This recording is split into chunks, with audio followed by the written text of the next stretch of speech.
শুকরিয়া আদায় করতে হবে সরকারের, শুকরিয়া আদায় করতে হবে প্রধানমন্ত্রীর, শুকরিয়া আদায় করতে হবে অর্থমন্ত্রীর।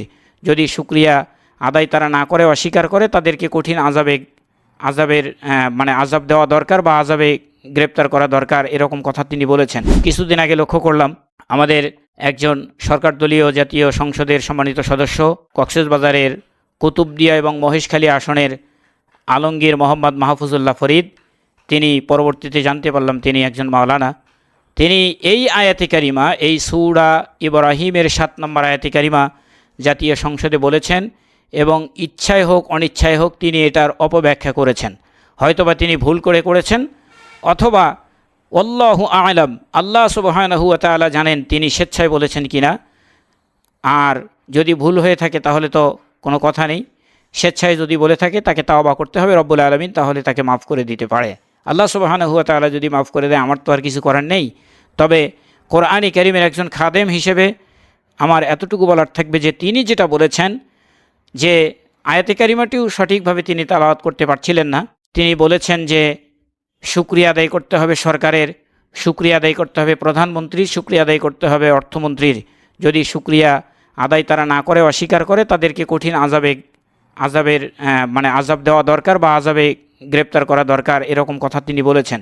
এখানে আমি বলতে চাই যে তিনি যে কথাটি বলেছেন এটা কোরআনের এই আয়াতে কারিমার অপব্যাখ্যা হয়েছে। কারণ এখানে শুকরিয়াটা আল্লাহ রব্বুল আলামিনের করতে হবে। আল্লাহ সুবহানাহু ওয়া তাআলা আমাদেরকে এই নিয়ামতগুলো দিয়েছেন, আর সরকার যারা দায়িত্বে আছেন তারা আমাদেরকে তো এই রকম নিয়ামত দিতে পারবেন না। তারা যেটা দিচ্ছেন সেটা জনগণের ট্যাক্সের টাকা, তাদের কাছে যায়, তারা সেই টাকাটা সুষম একটা বন্টন করে দেবার জন্য তারা দায়িত্ব নিয়েছেন বা জনগণ তাদেরকে দায়িত্ব দিয়েছে। দেখেন এখানে সাব্বির আছে, সাব্বিরকে যদি আমি কোনো একটা প্যাকেট ধরিয়ে দিয়ে বলি যে ওই পাশে কোনো একটা জায়গাতে পাঠিয়ে দেই যে ওখানে দিয়ে আসো, সাব্বির যদি ওই জিনিসটা ওখানে দিয়ে আসে, তাহলে জিনিসটা কিন্তু সাব্বিরের হবে না, জিনিসটা যে পাঠালো তার। সুতরাং আজকে তারা যেটা দিচ্ছেন এটা জনগণের সম্পদ, তারা তো আমাদেরকে এই নিয়ামতগুলো দিচ্ছেন না যেগুলো আল্লাহ সুবহানাহু ওয়া তাআলা দিয়েছেন। তাহলে শুকরিয়া কেন তাদের আদায় করতে হবে? হ্যাঁ, সরকার যদি কোনো ভালো কাজ করে আমরা সরকারের প্রশংসা করব জনগণ হিসেবে, কিন্তু শুকরিয়া সরকারের আদায় করতে হবে এই আয়াতের অনুকূলে। এই আয়াত অনুযায়ী যদি আমরা শুকরিয়া আদায় না করি তাহলে আমাদেরকে কঠিন আযাবে গ্রেপ্তার করা হবে, কঠিন আযাব দেওয়া হবে, এইভাবে উনি বলেছেন। এটা সম্পূর্ণ কোরআনে কারীমের আয়াতের অপব্যাখ্যা করেছেন, ইচ্ছায় হোক কিংবা অনিচ্ছায় হোক। আল্লাহ সুবহানাহু ওয়া তাআলা আমাদেরকে যে নিয়ামতগুলো দিয়েছেন এগুলো পৃথিবীর কোনো মানুষ দিতে পারবে না, কখনো না। কোনো সরকার, এমনকি ইউনাইটেড নেশন, জাতিসংঘের মহাসচিবও আমার একটা চোখ দিতে পারবে না। জাতিসংঘের মহাসচিব তামাম পৃথিবীর সমস্ত মানুষ মিলে আমার একটা হার্ট দিতে পারবে না, একটা কিডনি দিতে পারবে না। আল্লাহ সুবহানাহু ওয়া তাআলা নিয়ামতগুলো আমাদেরকে দিয়েছেন। সুতরাং শুকরিয়া একমাত্র কেবলমাত্র শুধুমাত্র আল্লাহ রব্বুল আলামিনের শুকরিয়া আদায় করতে হবে।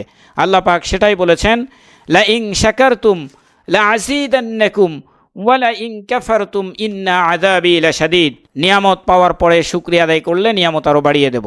দেখেন তার প্রমাণ, আমরা ছোটোবেলায় এই যে খাবার খেয়েছি, ইলিশ মাছ, বেগুনের ঝোল আর আতপ চালের পোলাও খেয়েছি, সারাদিন যেন মনে হয় হাতের মধ্যে সেন্ট লেগে থাকতো। অথচ এখন সেই চাল, সেই ইলিশ, সেই বেগুন আছে, কিন্তু খাবারে কেন যেন সেই ঘ্রাণটাও নেই, স্বাদও নেই। কারণ হলো আমরা নাফরমানি করার কারণে, আল্লাহ রব্বুল আলমিনের শুকরিয়া আদায় না করার কারণে আল্লাহ সুবহানাহু ওয়া তাআলা নিয়ামত আমাদের কাছ থেকে আস্তে আস্তে উঠায় নিচ্ছেন, রহমত বারাকা উঠিয়ে যাচ্ছে। এজন্য আমরা যদি আল্লাহ রব্বুল আলমিনের শুকরিয়া আদায় করি তাহলে আল্লাহ রব্বুল আলমিন আমাদেরকে নিয়ামত বাড়িয়ে দেবে, আর যদি না করি তাহলে কঠিন আযাবের সুসংবাদ আমাদেরকে দিয়েই রেখেছেন। এখন বাকিটা সম্পূর্ণটা আমাদের ইচ্ছা, আমরা কোনটা গ্রহণ করব। আল্লাহ সুবহানাহু ওয়া তাআলা আরও একটা কথা বলেছেন, সেটা হলো আফা হাসিবতুম আন্নামা খলাকনাকুম আবাসান ওয়া আন্নাকুম ইলাইনা লা তুরজাউন। বান্দা, কি মনে করেছো যে এগুলো এমনি এমনি ছেড়ে দেওয়া হবে? প্রতিদিন সূর্যের তাপ, একদিনও জিবরাইল আলাইহিস সালাম বিলের কাগজ নিয়ে আসে নাই। প্রতিদিন আমাদেরকে অক্সিজেন দিচ্ছেন, একদিনও বিলের কাগজ নিয়ে আসে নাই। প্রতিদিন আমরা পুকুর থেকে মাছ উঠায় খাচ্ছি, প্রাণীগুলো জবাই করে খাচ্ছি, গোশত খাচ্ছি। এরপরে আল্লাহ রব্বুল আলমিনের দেয়া পা দিয়ে হেঁটে বেড়াচ্ছি, তার দেয়া কণ্ঠ দিয়ে কথা বলতেছি, তার দেয়া চোখ দিয়ে দেখতেছি, সব কিছু রব্বুল আলামিন আমাদেরকে দিয়ে রেখেছেন। আল্লাহ বলছেন, বান্দা কি মনে করেছো এগুলো কি এমনি এমনি ছেড়ে দেওয়া হবে? নো, এমনি এমনি ছেড়ে দেওয়া হবে না। তাই এই আলোচনার মাধ্যমে আমি উদাত্ত আহ্বান জানাবো, আসুন আল্লাহ সুবহানাহু ওয়া তাআলা আমাদেরকে যে নিয়ামত দিয়েছেন এই নিয়ামতগুলোর শুকরিয়া যেন আমরা আদায় করি।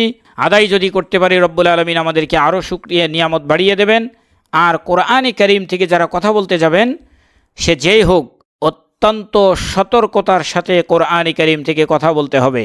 সরকারি দল হোক, বিরোধী দল হোক, সাধারণ আমরা জেনারেল শিক্ষিত হই কিংবা আলেম ওলামা হই, যারাই কথা বলবো কোরআন এবং সুন্নাহর ব্যাপারে খুব সতর্কতার সাথে কথা বলতে হবে। দেখলাম এই বক্তব্যের পরে পক্ষে বিপক্ষে ফেসবুকে, সামাজিক যোগাযোগ মাধ্যমে অনেক তর্ক বিতর্ক হচ্ছে। কেউ কেউ আবার বলছেন যে উনি একজন আলেম, ওনার সাথে মোনাজারা করার মতো, ওনার সাথে বাহাস করার মতো যোগ্যতা কি একটু কটাক্ষ করে বলছে যে তাদের আছে। ভাই, উনি আলেম হয়েছে আলহামদুলিল্লাহ, দিকটা ভালো, কিন্তু আলেম হলেই যে ভুল করলে ভুলটাকে ভুল বলা যাবে না, এটা পেয়েছেন কোথায়? যত বড় আলেম হোক, ভুল হলে ভুলকে স্বীকার করতে হবে। ভুল স্বীকার না করা এটা মানুষের কাজ নয়। এটা কার কাজ? দেখেন, রব্বুল আলামিন যখন ফেরেশতাদেরকে নির্দেশনা দিলেন উসজুদু লি আদম লিল মালাইকা, আল্লাহ সুবহানাহু ওয়া তাআলা বললেন যে তোমরা আদম আলাইহিস সালামকে সিজদা করার নির্দেশনা যখন দিলেন, ইবলিস, তখনও সে ইবলিস হয় নাই, সে ফেরেশতাদের লিডার। সে বলতেছে ক্বালা আনা খায়রুম মিনহু খলাকতানি মিন নারিন ওয়া খলাকতাহু মিন তিন। ইবলিস বলতেছে যে ক্বালা আনা খায়রুম মিনহু, আমি সৃষ্টি হয়েছি, আমাকে সৃষ্টি করেছেন আগুন দিয়ে, মিন নার, আগুন দিয়ে, ওয়া খলাকতাহু মিন তিন, আর ওকে সৃষ্টি করেছেন মাটি দিয়ে। কথা কিন্তু সত্য, ইবলিস কথাটি কিন্তু সত্যই বলেছেন। সে আগুন দিয়ে সৃষ্টি হয়েছেন, তাকে সৃষ্টি করা হয়েছে, আর আদম আলাইহিস সালামকে মাটি দিয়ে সৃষ্টি করা হয়েছে, কথা কিন্তু সত্য বলেছে। এরপরে বলছেন, যুক্তি দিয়েছেন যে আগুন জ্বালিয়ে দেন, উপরের দিকে উঠে যাবে লেলিহান অগ্নি, আর মাটি ছুঁড়ে মারেন, নিচের দিকে নেমে যাবে, এটাও কিন্তু সত্য। কিন্তু সব সময় এই যুক্তি উপস্থাপন করা যাবে না। তাকে সিজদা করতে বলেছেন আল্লাহ সুবহানাহু ওয়া তাআলা।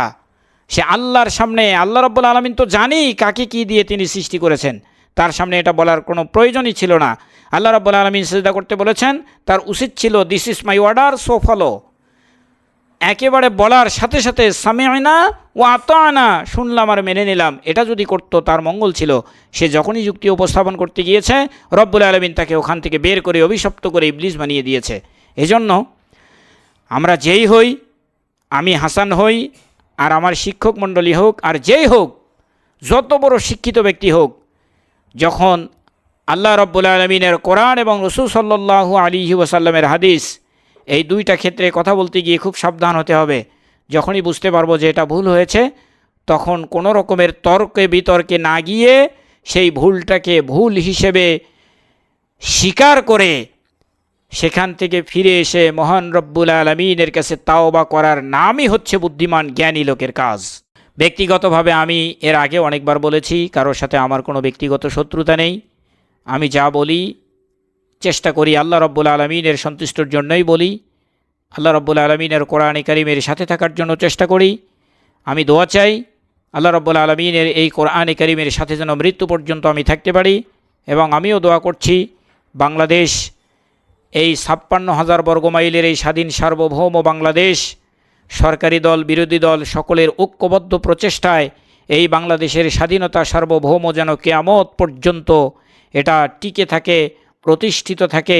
এই মাটির প্রতিটা ইঞ্চি যেন আমরা জীবন দিয়ে ভালোবাসতে পারি, এই আশাবাদ ব্যক্ত করে, সেই সাথে কোরআনে কারীম এটা রব্বুল আলামিনের পক্ষ থেকে পাঠানো সর্বশেষ আসমানি গ্রন্থ, আমাদের একমাত্র জীবন ব্যবস্থা। এই জীবন ব্যবস্থাকে ধারণ করে এটাকে বাস্তবে আমলে জিন্দিগিতে রূপান্তরিত করে আমরা যেন পরকালীন জিন্দিগির জন্য আমাদের সুন্দর জীবন সাজাতে পারি। রব্বুল আলামিন আমাদেরকে সেই তৌফিক দান করুন।